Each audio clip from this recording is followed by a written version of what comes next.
ஸ்ரீமதே ராமானுஜாய நமः.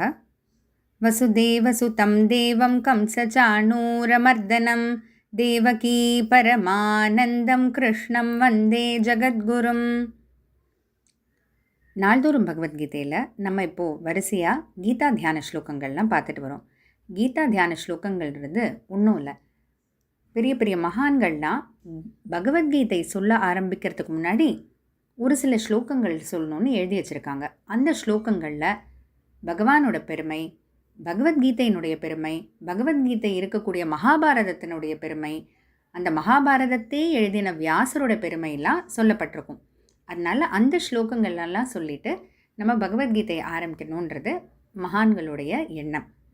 அதில் இப்போ நம்ம ஒவ்வொன்றா பார்த்துக்கிட்டு வரோம். அந்த வரிசையில் அடுத்தது மூக்கம் கரோதி வாசாலம் பங்கும் லங்கயதே கிரிம் யத்கிருபாதமஹம் வந்தே பரமானந்த மாதவம். மாதவன்னு எல்லாராலையும் அன்போடு அழைக்கப்படுற பகவான் ஸ்ரீ கிருஷ்ண பரமாத்மா, அவருடைய கருணை இருந்ததுன்னா மூக்கம் கரோதி வாசாலம் பங்கும் லங்கயதே கிரிம், ஒரு பேசாதவரை கூட பேச வச்சிடும், நடக்க முடியாதவங்கள கூட ஒரு மலையே தாண்ட வச்சிரும் அப்படின்ட்டு இந்த ஸ்லோகம் சொல்லுது.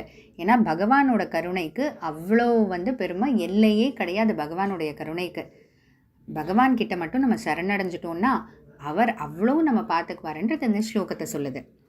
அடுத்து சாந்தாகாரம் புஜகசயனம் பத்மநாபம் சுரேஷம் விஸ்வாதாரம் ககனசதிருஷம் மேகவர்ணம் சுபாங்கம் லக்ஷ்மீகாந்தம் கமலநயனம் யோகிஹ்ருத்யானகம்யம் வந்தே விஷ்ணும் பவபயஹரம் சர்வலோகைகநாதம். சாந்தாகாரம், சாந்தமே உருவமாக இருக்கிறவர். புஜகசயனம், ஆதிசேஷன் அப்படின்னு சொல்லக்கூடிய அந்த பாம்பு மேலே படுத்துட்டு இருக்கவர். பத்மநாபம், தன்னோட நாபியிலேருந்து தாமரை அந்த தாமரை மேலே பிரம்மா இருப்பார் இல்லையா, அப்படி இருக்கக்கூடியவர். சுரேஷம், சுரர்கள்னு சொல்லக்கூடிய தேவர்களுக்கெல்லாம் தலைவர். விஸ்வாதாரம், இந்த உலகத்துக்கே, ஏன் இந்த அண்ட சராசரங்களுக்கே ஆதாரம், அவர்தான் சோர்ஸ்.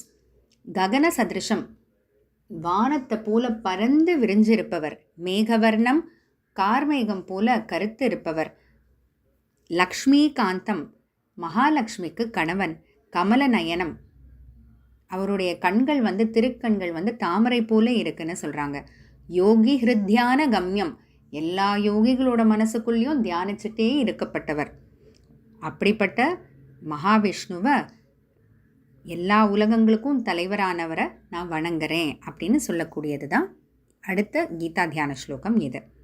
இதுக்கு அடுத்த ஸ்லோகம் யம் பிரம்மா வருணேந்திரருத்ரமருதः ஸ்துன்வந்தி திவ்யைஸ்தவைः வேதைः சாங்கபதக்ரமோபனிஷதைः காயந்தி யம் சாமகாः ध्यानावस्थिततद्गतेन मनसा पश्यन्ति यं योगिनः यस्यान्तं न विदुःसुरासुरगणाः देवाय तस्मै नमः.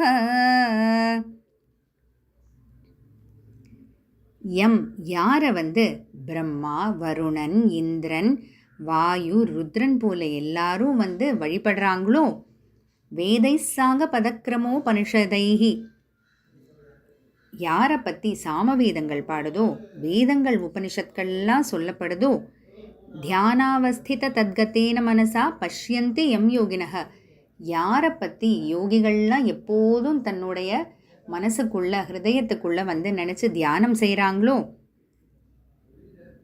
சுரர்கள் அசுரர்கள், தேவர்கள் அசுரர்களுக்கெல்லாம் தலைவராக இருக்கக்கூடியவரோ, ஆனால் இவ்வளோ இருந்தும் யாரால முழுமையாகவும் அவரை தெரிஞ்சுக்க முடியாமல் அவ்வளோ உயர்ந்தவராக இருக்காரோ, அப்படிப்பட்ட பரமாத்மாவை வணங்குறேன் அப்படின்னு சொல்லக்கூடியது தான் இந்த கீதா தியான ஸ்லோகம். தொடர்ந்து பார்ப்போம். ஜெய் ஸ்ரீ கிருஷ்ணா.